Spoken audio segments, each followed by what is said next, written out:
eu vou contar para vocês uma história que se chama O Compadre da Morte. Um dia, um rapaz, lá no meio do mato, lá no meio daquelas cidadezinhas bem escondidas, estava esperando um filho.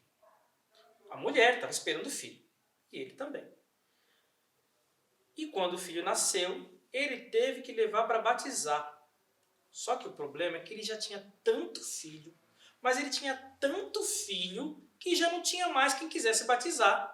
Ele chegava na casa de uma vizinha, não, eu já batizei o seu primeiro. Chegava na casa de um outro vizinho, não, eu batizei seu quarto filho. Chegava na casa de outro vizinho, não, mas eu batizei o seu quinto filho. E assim por diante, ninguém na cidade. A cidade era pequena e todo mundo já tinha batizado um filho dele.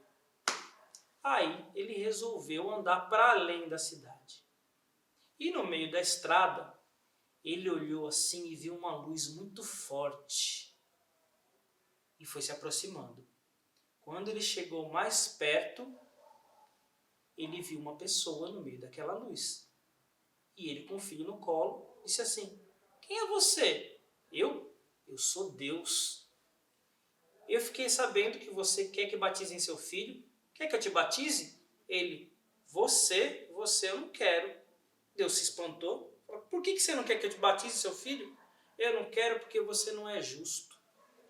Você faz uns nascerem ricos, outros nascerem pobres, uns nascerem com saúde, outros nascerem doentes. Você eu não quero. Eu quero uma pessoa justa para batizar esse meu último filho.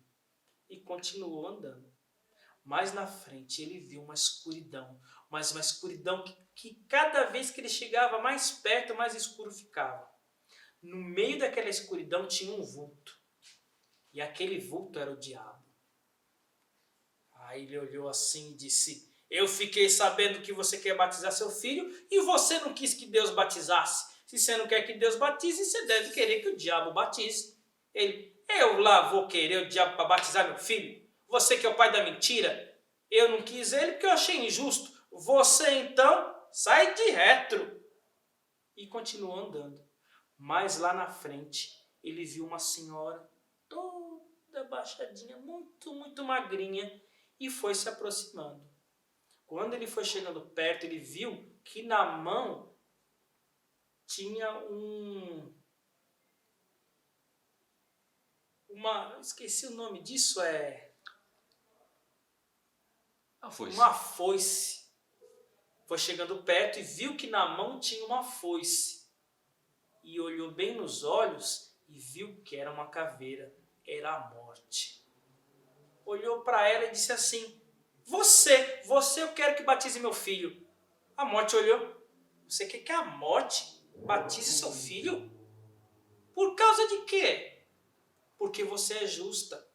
Leva todo mundo, não importa que seja rico, que seja pobre. Se está saudável, se está doente, chegou a hora, você leva. Quero que você seja a madrinha do meu filho. E ficou assim, sendo ele compadre da morte.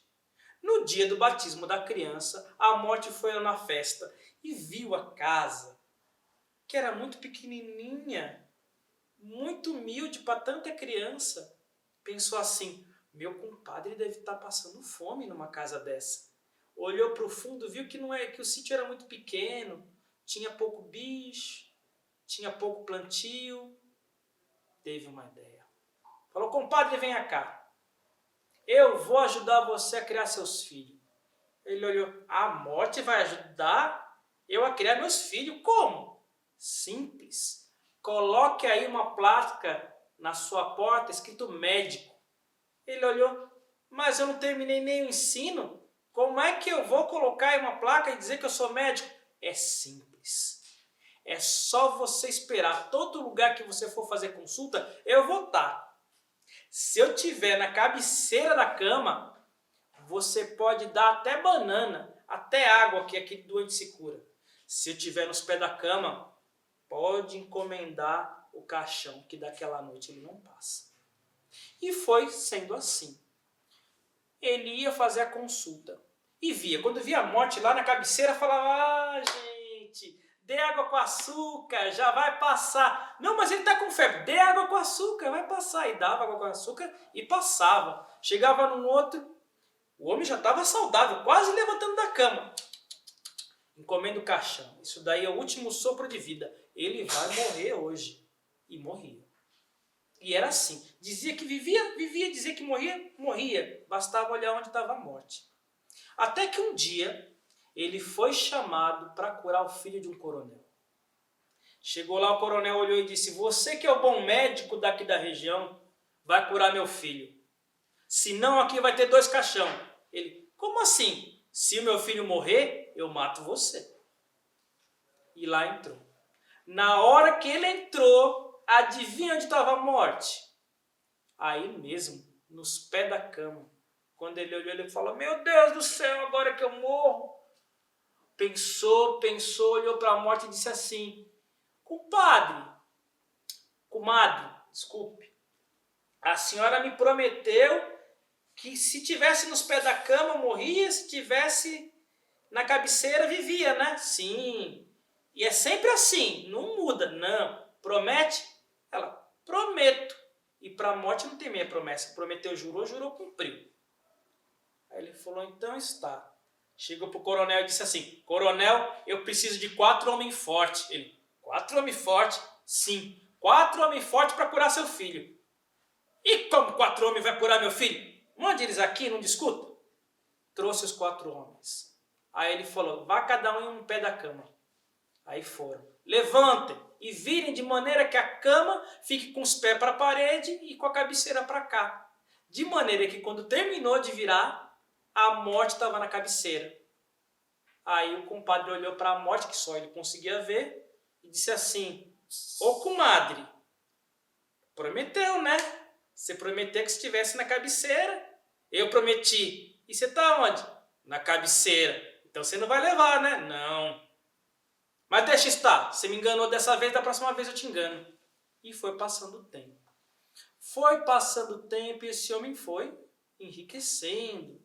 Até que um dia a morte chegou para ele e disse assim: ô compadre, você só me faz desfeita. Eu venho toda vez na sua casa ver aqui o meu afilhado e você nunca foi na minha casa. Você tem que me fazer uma visita. Aí ele olhou e disse assim: ô comadre, eu vou. Desconfiado que estava, mas promete que eu volto. A morte: prometo. E para a morte não tem meia promessa. Prometeu, jurou, cumpriu. Lá foi ele. Quando chegou na casa da morte, aí ele foi vendo: olha, aqui é onde eu durmo, ali é a minha cozinha, aqui ó, é onde eu fumo meu cachimbo, ali tem meu cachorro, magro, só osso. Ali atrás é o banheiro. E eles foram vendo tudo, foi vendo foto de já quem foi vendo foto de anjo, e foi conversando lá de como é que era o além, até que ele viu que tinha uma luz num quarto que a morte não tinha mostrado. Aí falou: ô comadre, e aquele quarto lá é o quê? Aquele quarto é onde ficam as velas que são a vida dos homens. E eu posso ver? Claro que pode, entre lá. Abriu a porta e lá foi ele lá para dentro.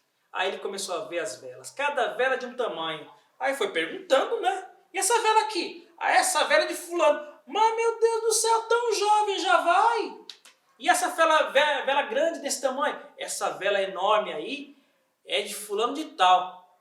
Mas ele já está com 100 anos e ainda vai ter tudo isso de vida? E foi pergunta de um e pergunta do outro, e ri de um e ri do outro, até que ele viu uma velhinha num canto, escondida, apaga não apaga. Ele olhou e começou a rir. E essa vela aí, comadre? Essa vela é sua. Quando ele viu a vela, falou: mas você prometeu. Prometi que devolvo você de volta, mas só para você se despedir. Quando ela terminou de falar isso, o homem apareceu na cama, com todos os parentes em volta, e ele estava lá, morre ou não morre. Quando ele olhou para a morte, estava lá, nos pés da cama. Comadre, me faça uma última promessa, promete que só me leva, depois que eu rezar um Pai Nosso. A morte olhou e não achou ruim, né? Pai Nosso, coisa rápida. Pode rezar. E ele começou: Pai Nosso que estás no céu. Vamos, camarada? Reze o resto? Eu não. Você prometeu que era até eu terminar. Eu só vou terminar daqui muitos e muitos anos. A morte olhou assim, mas ela tinha prometido. E a morte prometeu, jurou, cumpriu. E deixou. E esse homem foi vivendo. E virou um grande fazendeiro. E tinha até esquecido da morte. Apesar da morte sempre ir nas consultas dele. Até que um dia ele estava andando no meio da estrada e viu, deitado no chão, um defunto. Quando ele olhou para um lado, não viu ninguém, olhou para o outro, não viu. Falou, mas deixaram um homem aqui sozinho. Pegou uma pá e cavou ali um buraco, colocou o homem dentro.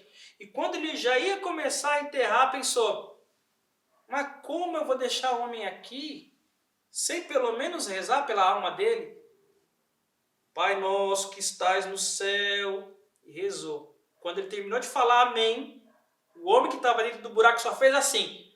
Você pode enganar a morte 2 vezes, mas na terceira ela é que te engana? E assim esse homem foi para o além. E entrou por uma porta, saiu pela outra. E no outro dia eu conto mais outra.